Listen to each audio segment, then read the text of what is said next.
Okay, my name's Jasmine and I grew up in Detroit. I didn't really grow up on like the east side or the west side because I was, going to different foster homes or whatever. So it was like I was on the west side, I was on the east side. Sometimes I was on I wasn't even in Detroit. Like I'd be in like Nova or something like that. So, I grew up in different places, but I was born in Detroit. It was hard, just because of the simple fact that I was going through a lot in my life, so I didn't really have a chance to, experience being a child for real. I always had to, make a way. I'm not really gonna say I had to make a way for myself because I had my big sisters taking care of me and my other siblings, but they can only do so much. So I had to teach myself a lot of stuff. I had to grow up fast. So it was hard, especially, being in a neighborhood where nobody really care about the kids for real. Like the older people, they just let you do whatever, or they expose you to a lot of the bad stuff. So, it would just be like, it was really hard because I had to learn a lot of stuff on my own. And when I finally got into a proper house or whatever, or got to a proper family, I didn't know how to, I really didn't know how to deal with that. So I was being, hard-headed, getting into trouble and stuff like that. So it was real hard growing up. I first went to foster care when I was like 6 or 7, and it was real hard dealing with that. Like I thought that, getting away from my mom, it was going to become easier, but it became harder. Like from like a young age, it was hard. Like I can't even remember a time that I was actually just happy. I will always be happy because I got 7 other siblings, so I will always be happy with them when they was around, but it was always hard. We was always struggling, didn't have heat, barely had food. My mama would be in and out of jail, and when she was out of jail, it was like she was just not there. She'd be gone for weeks, and my sisters would have to steal food, from stores and stuff just so we could eat. We had to stay in a shelter and stuff like that. So it was real hard dealing with it. And when I finally got in foster care, it got easier because, of course, I started having food, I started having heat, but the love was never there. When I got into foster care, I started getting touched on by, somebody that was supposed to be taking care of me while my mama getting her stuff together, but it started getting worse. I started getting beat on. It was just terrible. It was terrible. But then, the first year of me being in foster care, I went to 10 different homes. 10 different homes.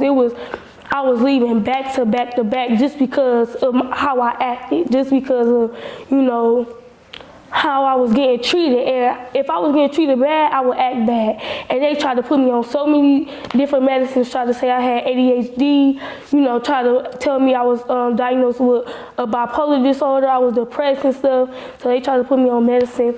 It got to a time when I finally figured out, of course I'm gonna act like this. I don't need this medicine, of course this time I'm gonna act all this trauma that I've been through and stuff like that. Of course this time I'm gonna act, I don't need medicine. So it got to a time where I stopped taking it. And when I stopped taking it, I don't know, it just got a little worse because it was like they kept on trying to force me to take it, and it just didn't work out. My foster parents was trying to force me to take it. They'll try to give me rewards if I do take it, little stuff like that. Like they'll try to tell me, oh, if you take the medicine, then you can watch TV for this long, or you can go outside for this long, stuff that I should be able to do just because I'm a kid, So, or if I went to go see my therapist, they'll try to tell me, oh, well, if you take your medicine, we'll give you, it was a thing called reward bucks.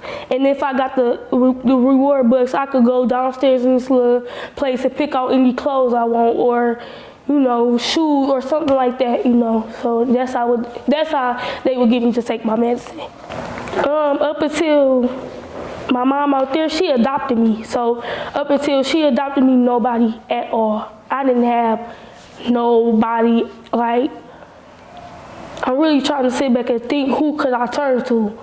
Because it was nobody. I was by myself. Like at first I had my little sister when we first went into foster care. My mama got 8 kids, but only 7 of us went into foster care. Me and my sister was in the home, and the 5 was in the home.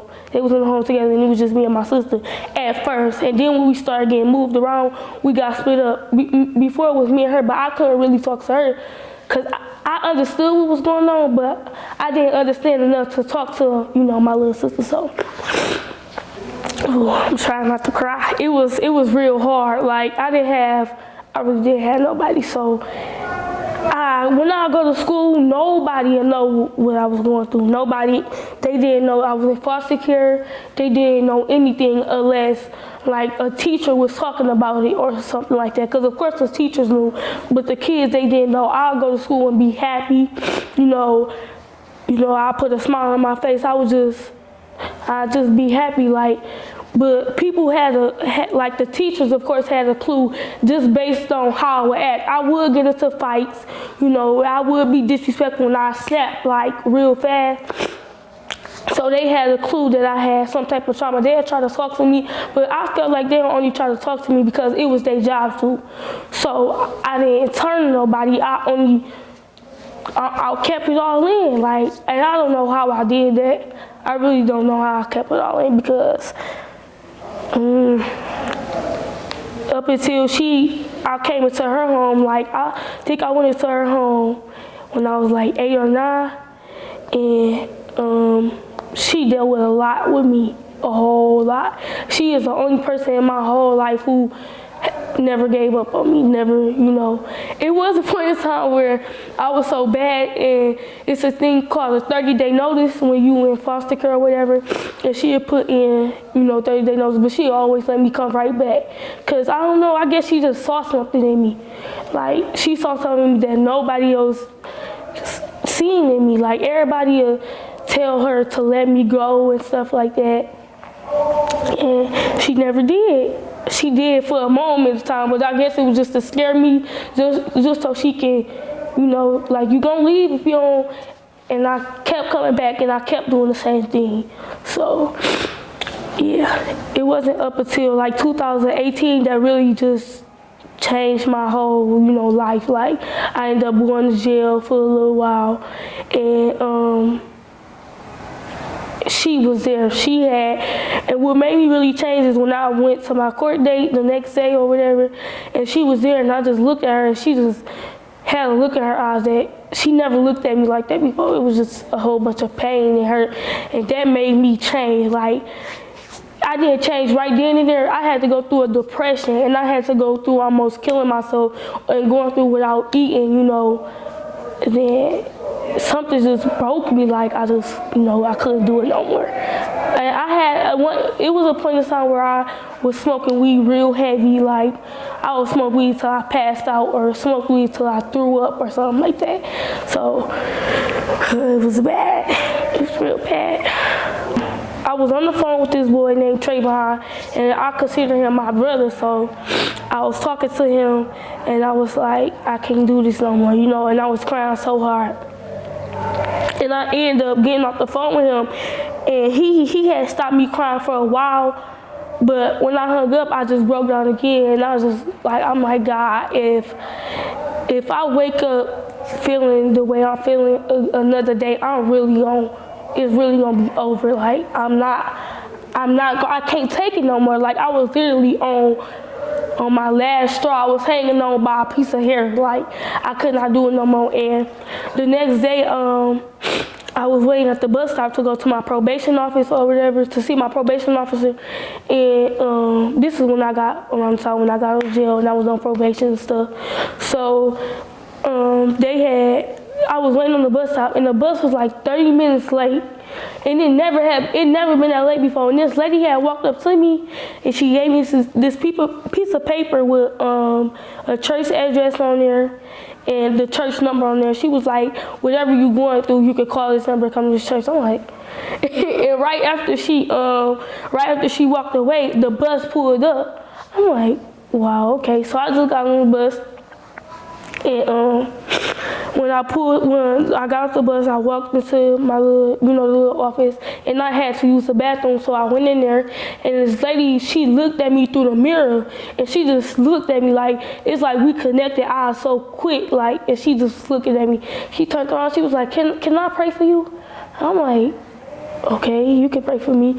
So she just started praying for me, and she just started talking about everything I was going through. Like, I'm just like, I was confused. Like, I'm just looking at her like, and it was like I wanted to cry, but I couldn't. I cried a little bit, but I wanted to break down, but I held it in. So it was like, I couldn't believe that, and she was just like, all your days of hurting over and stuff, and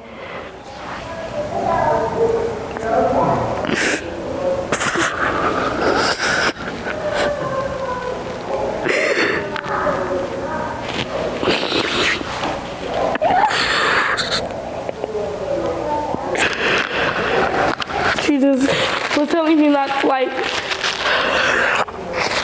he was just telling me not to stress, and just to keep being strong. And after she got done praying for me, I had went downstairs to talk to my probation officer, and it was just like I felt better, So when I had went home, and from that day, it was just like I didn't really feel like that much pain no more. Like, it didn't completely go away, because to this day, I'm still learning how to deal with certain stuff. Like, learning how to not react to certain stuff, like let certain stuff that people say to me trigger me and stuff like that. But that was really a turning point for me. And I didn't ever think that I'd be like, all right, or I'd be happy. So that was really the turning point. Like that, after that, I went back to school my 10th grade year, and I made the honor roll. I was doing good, but I did end up messing up at the end of my 10th grade year. I ended up, getting into another fight, and I got kicked out for the rest of my 10th grade year. But I kind of feel like I was still battling stuff, even though she had prayed for me and stuff like that. It was still like steps that I wasn't taking, or I guess I just wasn't ready to take them. But like 2018, that was really the turning point. And then 2019, I was doing better with my, with my mouth and stuff like that. It was times that I found myself getting depressed a little bit, just because the simple fact that I'm always there for people, and I put other people's pain on top of my pain, and sometimes that be breaking me down a little bit. So it be getting hard a little bit. But now, I feel like everything really just falling into place, really. Like, I'm just taking it step by step and stuff. And now that I'm strong enough to put the past behind me, this why I'm stepping out on my dream and finally telling my story and stuff like that, and trying to help other people. So yeah, being strong, helping others, having the heart to even do that, because it's hard. It's real hard especially when you helping people and you still going through the stuff that you're going through, and helping people when you don't have nobody else. Yeah, I got my mama, but it's some days because my mama been through the same stuff I've been through when she was younger. So it's some days that I feel like I even got to be strong for her. So, helping others and being strong. And the third one, I'll say, I don't even know.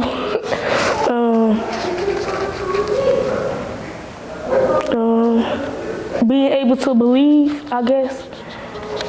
That's just being able to keep pushing, that's the same thing as being strong, but sometimes you can be strong and don't believe in yourself, or sometimes you can be strong and don't believe in hope, or don't believe in faith, or something like that. But when I was being strong, I lost hope for a while, but I ended up getting it back. Some people don't get it back, so that's 3 things I really think.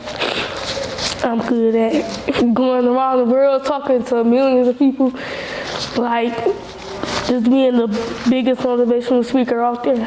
Probably having a building in my name, having people like therapists work under me or whatever like that. Probably in 5 years still being in school, but in 10 years, yeah, being a motivational speaker, traveling the world.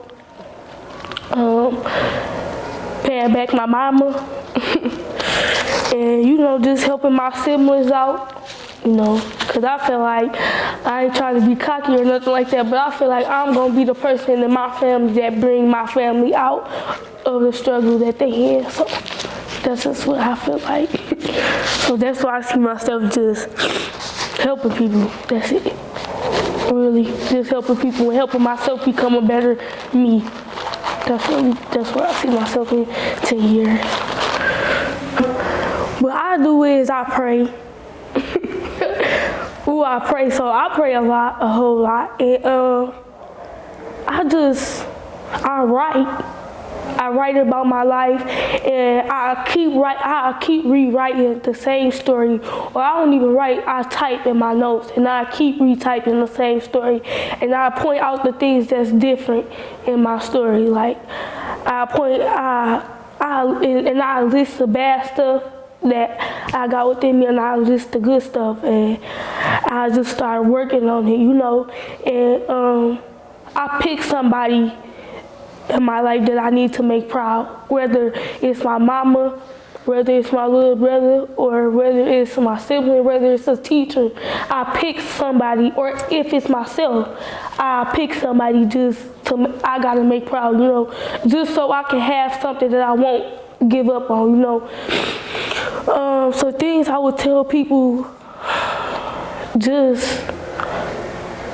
I really don't know. I haven't even figured that out yet. Like I said in the beginning, it's some stuff that I'm still figuring out by myself. I don't know how I did what I did or overcame what I overcame. I just know that God was a big part of it. Like from when I was little, even though, I was going through a lot of stuff, my mom did go to church, and most of my foster care, the people that was in their homes, they went to church, so I believe in God a lot. But I can't say that because a lot of the people that I help, they don't believe in God, so I be trying to find other ways that I can help them, but there's some stuff I still gotta figure out.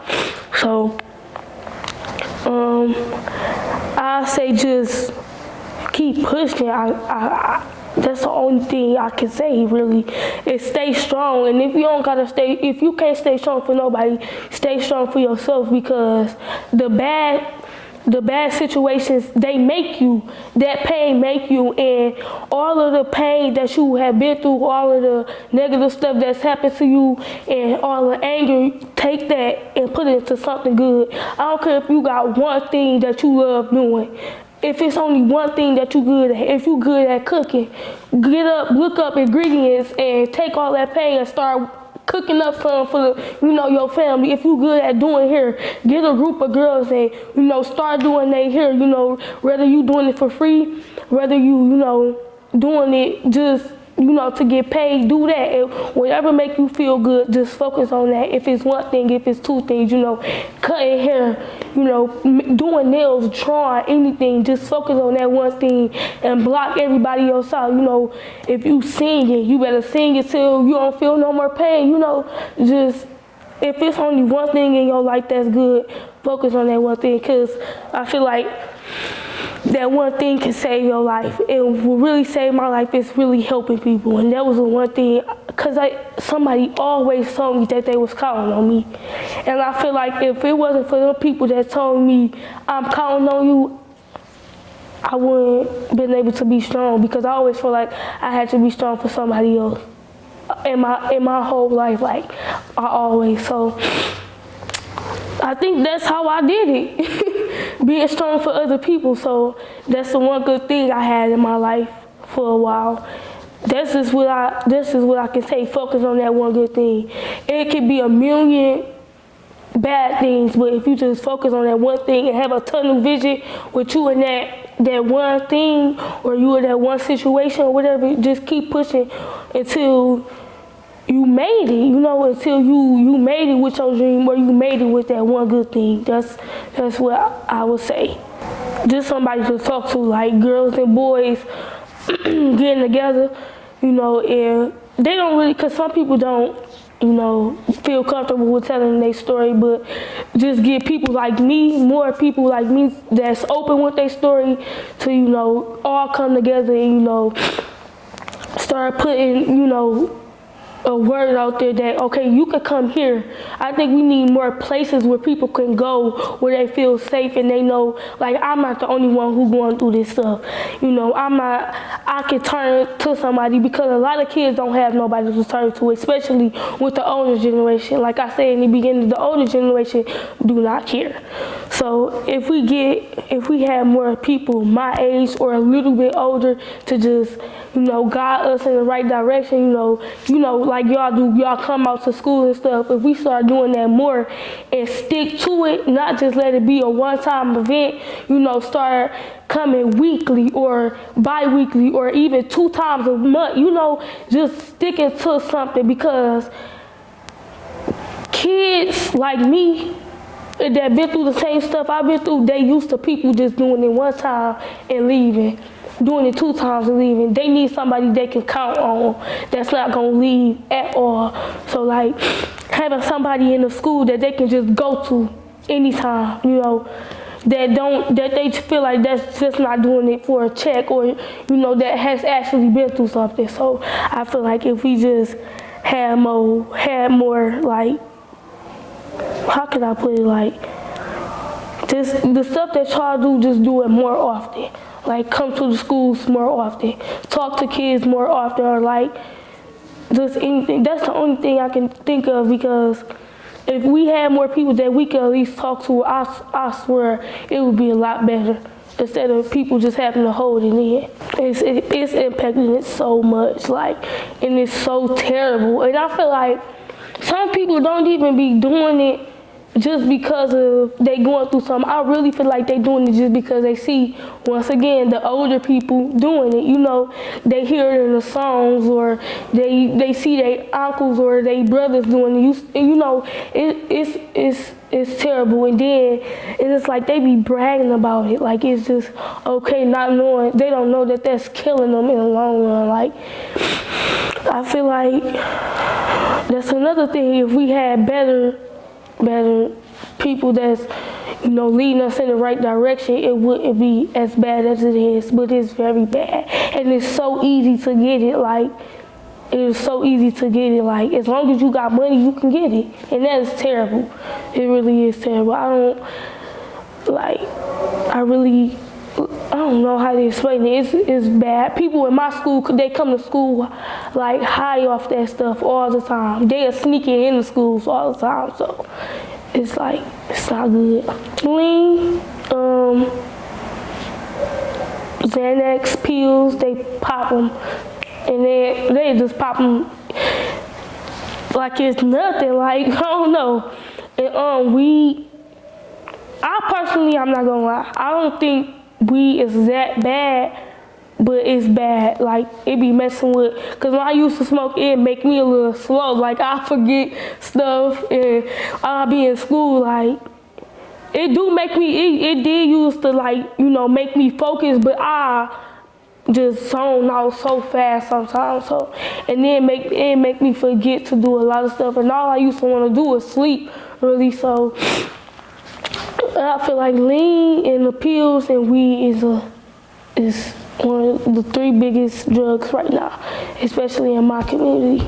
With girls, like, sometimes they feel like they don't get love, so they'll try to go look for it in a man or whatever, and they'll get a body away for it, or they'll stay with a boy because that boy is probably all she got at the time, and like, he a user or whatever, just because he knows that he the only one there. So that's another thing that's bad. Like, and as far as people getting touched on, sometimes it's in the family. Like, it be the brother that's doing it, it be the uncle or the grandfather that's doing it, or even the dad that's doing it, and they don't want to speak up because they feel like it's gonna ruin, it's gonna ruin their family life or ruin their life. Or sometimes, like me, when I was younger and when I was getting touched on, I didn't really know that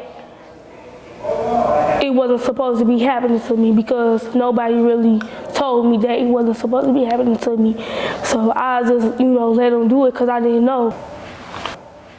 I didn't know where I was gonna go. I was in foster care and I was moving place to place, and I was tired of moving. So he used to just tell me, if you want to stay here, then you're gonna have to deal with it. And then when I finally did open up my mouth, they kept me there for like another 6 months.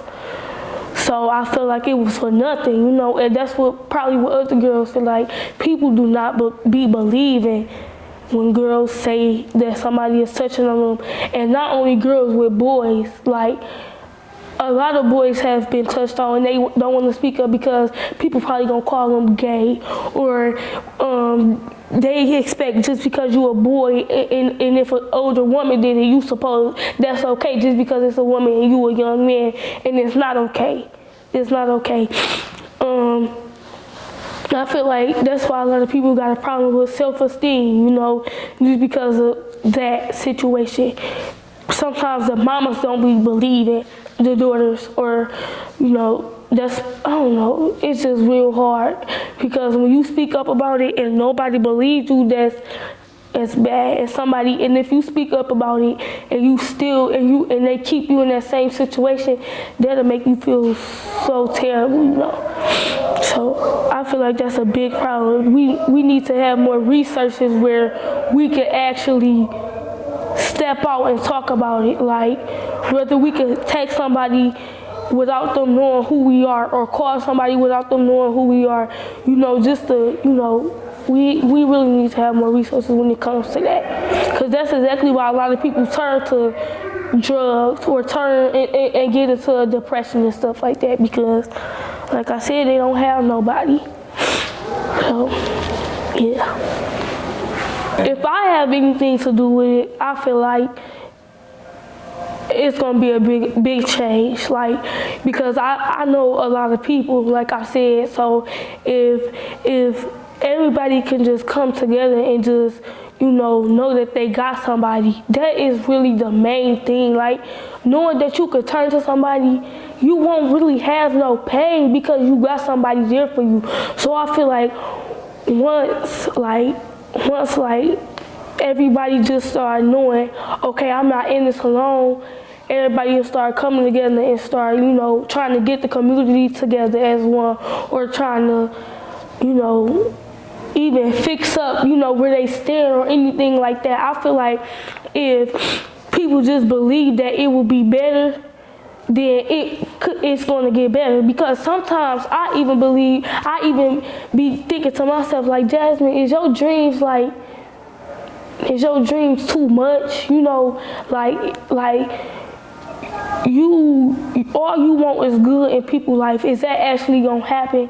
Like, I be thinking that it's unreal sometimes, but I just be feeling like if I just keep pushing, and if other people push with me, we could really be good. Like I don't know.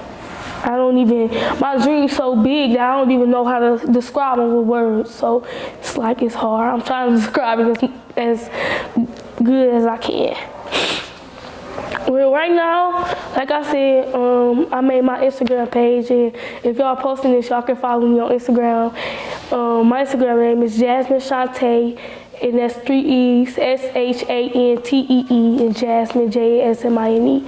And right now, I made a video telling my story, my life story, the same story that I told in the beginning, I told on my Instagram page. And I just did that just to tell people that they not alone, you know, and a lot of people been texting me, you know, been calling me, telling me about their life and wanting me to help them and stuff like that. So many people been texting me saying that they starting a group, or, you know, they doing their own business that they want me to be a part of when they finally open it.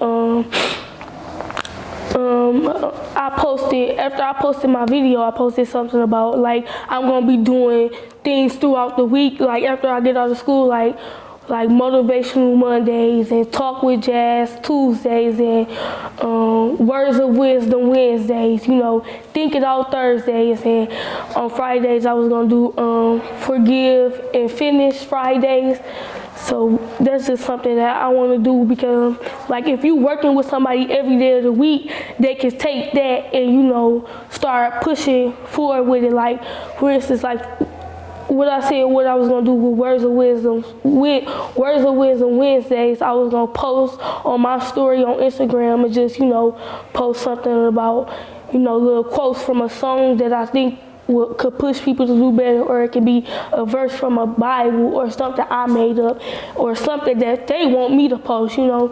So that's just a step in my life right now. I only, you know, can start with Instagram or with YouTube, because I got to get my name out there, and I can only get my name out there if people know me, you know, if people see that I can be a person that they can turn to. So right now I'm just really focusing on finishing school. Well, I'm in the 11th grade, but, you know, I'm really focused on getting done with school and going to college after that, and just getting my name out there as a motivational speaker. I don't really know, because I want to be a motivational speaker, and some people say that you don't have to go to college to be a motivational speaker. Some people say you should, just so you can have, you know, that behind you. I don't know, because I don't want to be a therapist.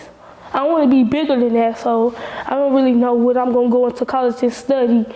I have to really look into that to see what type of classes can I take to be a motivational speaker, you know.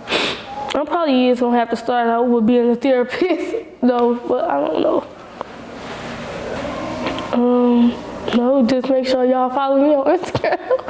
Follow my Instagram, because I feel like my Instagram is going to go a long way, and I feel like my words really have power, because I believe in myself so much, and I know that I can help a lot of kids, girls and boys. So I just want y'all to follow me, and when y'all post this video, make sure y'all tag my Instagram page.